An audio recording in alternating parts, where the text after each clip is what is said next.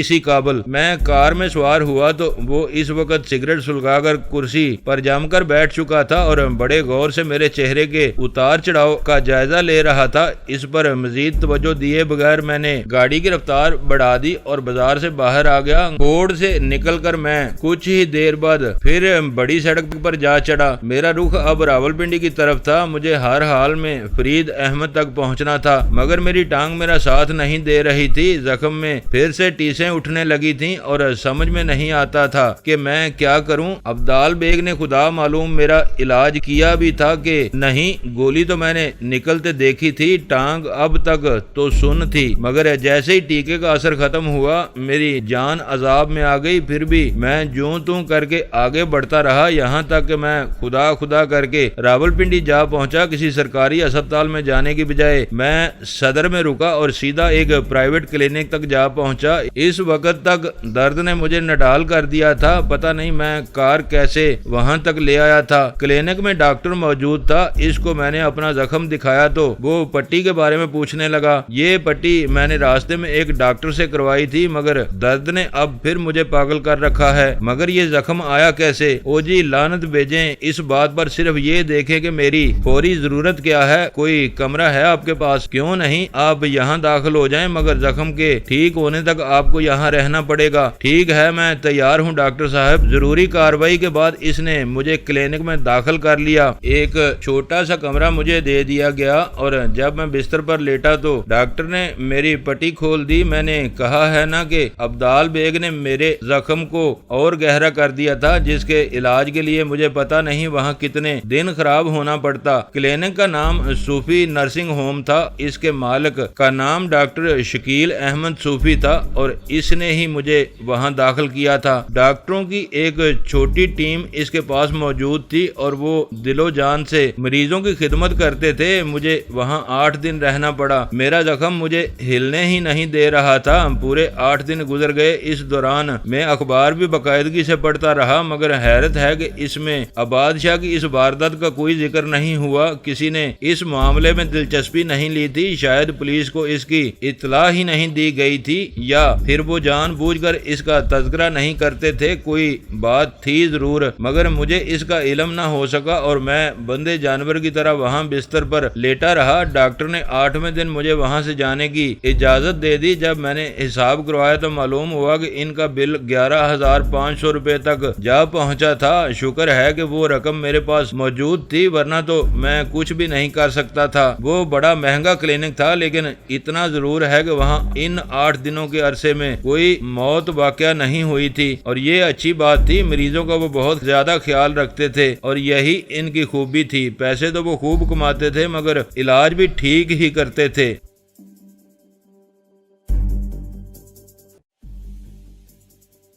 دوستو ویڈیو کو لائک ضرور کر دیا کریں۔ ISI پاک آرمی زندہ باد، پاکستان پائندہ باد۔ معزز ناظرین، اپنا خیال رکھیے گا اور اپنے اس چینل کا بھی شکریہ۔